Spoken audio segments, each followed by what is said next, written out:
नमस्कार बंधुरा आपनारा सकले केमन आछेन। आशा करछि सकलेई खूब भालो आछेन, सुस्थ आछेन। बिकेल बेला किन्तु मोमो खेते आमरा सकलेई खूब भालोबासि। आजके आमि एकदम हेल्दी भावे एकटा मोमो रेसिपि शेयर करलाम। एटा चिकेन छाड़ाई किन्तु चिकेन मोमो बानिये निते पारबेन। बाच्चा बा बड़ोदेर दिले किन्तु चट करे बुझतेई पारबे ना जे एटा चिकेन छाड़ा बानानो हयेछे। तार जन्यई नियेछि देखुन আজকে বানাবো সোয়াবিন দিয়ে মোমো। তাই প্রথমেই দেখুন সোয়াবিনটা সেদ্ধ করতে দেবো একটু লবণ দিয়ে।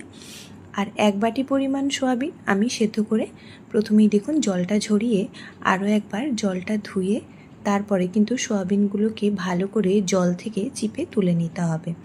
আপনারা আপনাদের বাড়ির সদস্য অনুযায়ী সোয়াবিনটা নেবেন। আমি এখানে প্রায় 100 গ্রাম মতো সোয়াবিনটা সেদ্ধ করে নিয়েছি। তারপরে জল দিয়ে দেখুন ঠান্ডা করে জল থেকে ভালো করে এরকম জল চিপে সোয়াবিনগুলো সব নিয়ে নিচ্ছি দেখুন। আর এরকমভাবেই কিন্তু প্রথমে সোয়াবিনগুলোকে জল ছড়িয়ে পুরোপুরি নিতে হবে।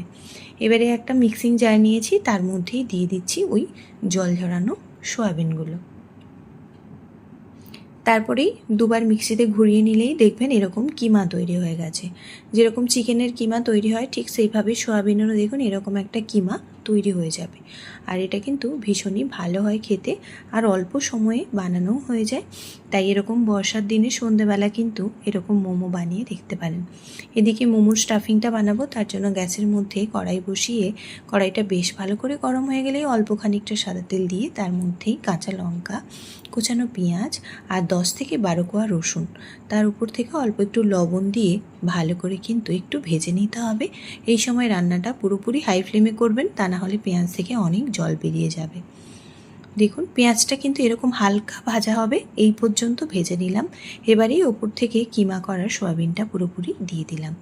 আর রান্নাটা কিন্তু বারবার বলছি এই সময় হাই ফ্লেমে করবেন, তা না হলে জল বেরিয়ে গিয়ে তখন কিন্তু এই সোয়াবিনের জুসি ভাবটা থাকবে না, একেবারেই শক্ত শক্ত হয়ে যাবে।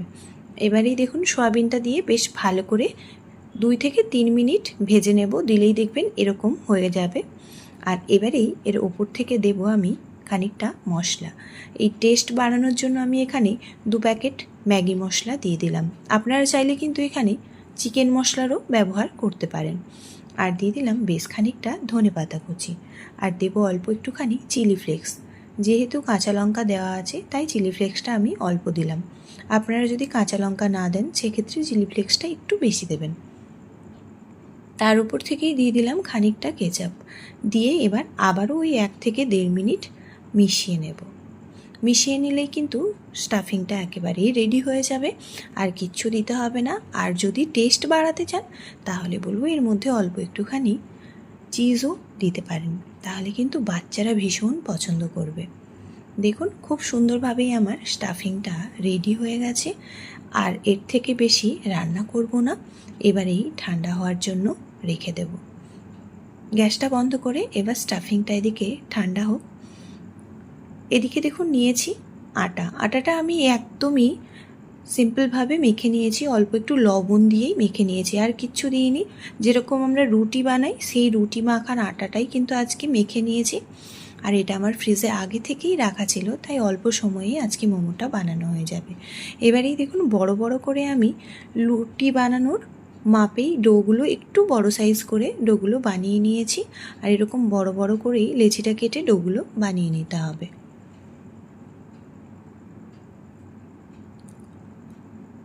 দেখুন সুন্দরভাবেই কিন্তু শেপ দিয়ে আমি গোল করে নিয়েছি। এবারেই রুটিগুলো বেলে নেব, তার জন্যই দেখুন একটা বেলনের মধ্যে দিয়ে দিলাম খানিকটা পরিমাণ আটা। এখানে আপনারা চাইলে ময়দাও দিতে পারেন। আমি যেহেতু আজকে একটু হেলদিভাবে বানাচ্ছি তাই আজকে আমি আটা দিয়েই এই রুটি বানিয়ে নিচ্ছি। আপনারা চাইলে ময়দাটাও ওই একইভাবে একটুখানি মেখে রেখে দিয়ে তারপর বেলে নিলেই হবে। এবারে রুটিটা দেখুন একটু বড় করে পাতলা করে বেলে নেব। এখানে বলে রাখি যে সকল বন্ধুরা আজকে আমার চ্যানেলটা ভিজিট করছেন, যদি আমার এই রেসিপিটা ভালো লাগে তাহলে বলবো চ্যানেলটিকে সাবস্ক্রাইব করে পাশে থাকা বেল বাটনটি প্রেস করে প্লিজ পাশে থাকবেন, যাতে করে নিত্য নতুন যে কোনো রেসিপি আমি পোস্ট করব সবার প্রথম আপনাদের কাছেই পৌঁছে যাবে। বাচ্চাদের টিফিনেও কিন্তু সকালবেলা এইভাবে মোমোটা বানিয়ে দিতে পারেন, বাচ্চারা কিন্তু ভীষণ খুশি হয় এরকম মোমো পেলে। এবারে দেখুন একটা বাটি দিয়ে মোমোর যে রুটিগুলো বানাবো সেটা আমি শেপ দিয়ে নিচ্ছি যাতে করে গোল গোল হয় আর একই রকম শেপের হয়। তাই দেখুন একটা বাটির মাপ করে আমি এরকমভাবে গোল গোল করে কেটে নিচ্ছি। আপনারা চাইলে এমনিও বেলে নিতে পারেন। আর আমার ওই ছোটো বড় হয়ে যায়, তাই আমি এরকম বাটির শেপ দিয়ে গোল গোল করে কেটে তারপরেই মোমোটা বানাবো। আর এরকমভাবেই সব রুটিগুলোই কিন্তু আমি প্রথমে বানিয়ে নেব। আর এই কাটা অংশগুলো কিন্তু পরে আবারও রুটি বেলে নেব। এবার দেখুন প্রথমেই এইগুলো আমি তুলে রাখছি।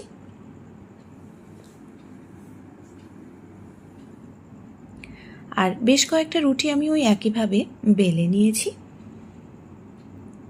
দেখুন একই রকম সাইজ দিয়েই কিন্তু সুন্দরভাবে বেলে নিয়েছি।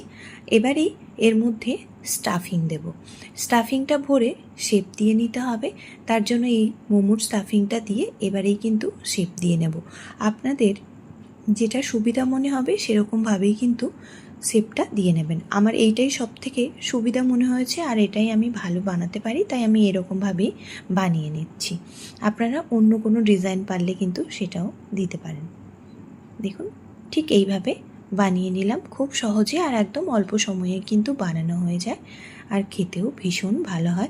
আর সন্ধেবেলা এরকম মোমো খেতে কিন্তু অসাধারণ লাগে।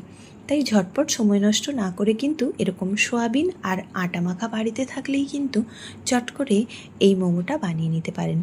ইভিনিং স্ন্যাক্স হিসেবে কিংবা সকালের জলখাবারেও খেতে কিন্তু বেশ ভালো লাগে। একেবারেই তেল মশলা লাগে না, খেতে কিন্তু লাগে বেশ। আবারও একটা বানিয়ে নিলাম। ঠিক এই একইভাবে প্রত্যেকটা মোমোই আমি বানিয়ে নেব। আর কারা এরকম মোমো খেতে পছন্দ করেন অবশ্যই কিন্তু একবার কমেন্ট বক্সে জানাবেন।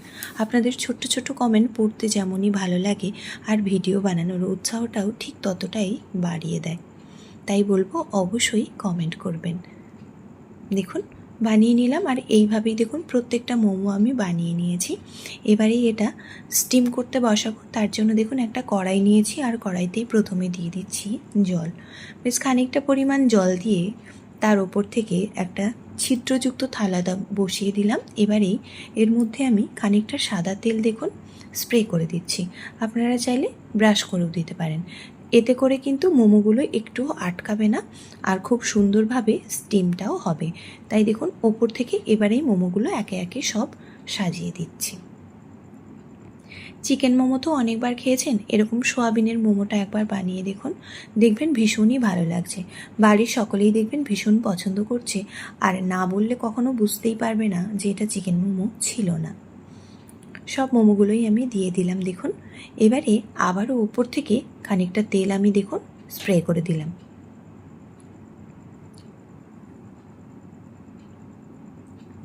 আর ওপর থেকে ছড়িয়ে দিচ্ছি খানিকটা চিলি ফ্লেক্স। একটু ঝাল ঝাল ফ্লেভার হবে আর দেখতেও ভালো লাগবে তাই। এবারে ঢেকে 10 মিনিট স্টিম করে নিলেই কিন্তু মোমো একদম রেডি। দেখুন স্টিমে বসিয়ে দিলাম 10 মিনিটের জন্য। আর 10 মিনিট স্টিম করার পরেই দেখাচ্ছি কতটা সুন্দর দেখতে হয়েছিল। দেখুন কতটা সুন্দরভাবে মোমোটা রেডি হয়েছে। দেখতে যেমনই সুন্দর হয়েছে খেতেও বিশ্বাস করুন ভীষণ সুন্দর হয়েছিল। তাই বলবো সন্ধ্যাবেলা চটজলদি এরকম মোমো বানিয়ে নিন আর বাড়ির সকলকে খাওয়ান, ভীষণ ভালো হয় খেতে। দেখুন কেউ কারোর গায়ের মধ্যে আটকায়ও না আর একেবারেই হেলদি, আর কতটা সফট হয়েছে সেটা দেখেই বুঝতে পারছেন। এবার একবার এরকম আটা দিয়ে মোমোটা বানিয়ে দেখুন তো। ময়দা দিয়ে সবসময় খেয়েছেন, এবারে আটা দিয়ে হেলদি মোমোটা অবশ্যই ট্রাই করুন। ভালো লাগলে কমেন্ট বক্সে কিন্তু কোনোভাবেই জানাতে ভুলবেন না। আর যদি খুব ভালো লাগে তাহলে আত্মীয় স্বজন বন্ধু বান্ধবদের সঙ্গে একটুখানি শেয়ার করে দেবেন। পুরো মোমোটাই স্টিম করা হয়ে গেছে। এবার এই প্লেটের মধ্যে দিয়ে দিলাম। আপনারা এটা কিন্তু এমনি সস দিয়েও খেয়ে নিতে পারেন কিংবা টমেটো চাটনিও বানিয়ে নিতে পারেন। দিয়েই গরম গরম পরিবেশন করুন। ছোট বড় সকলেরই দেখবেন ভীষণ পছন্দ হয়েছে। এবারেই একটা আপনাদের ছিঁড়ে দেখায় যে কতটা সফট হয়েছে। দেখেই বুঝতে পারছেন একেবারেই সফট দেখুন, আর ভেতরে স্টাফিংটা কতটা সুন্দর লাগছে দেখতে, টেস্টিও হয় ভীষণই সুন্দর। তাই বলবো অবশ্যই ট্রাই করুন। এতটা সময় আমার সঙ্গে থেকে আমার এই রেসিপিটা দেখার জন্য আপনাদের অসংখ্য ধন্যবাদ। ভালো থাকবেন, সুস্থ থাকবেন। আবারও আপনাদের সঙ্গে দেখা হবে পরের কোনো রেসিপিতে।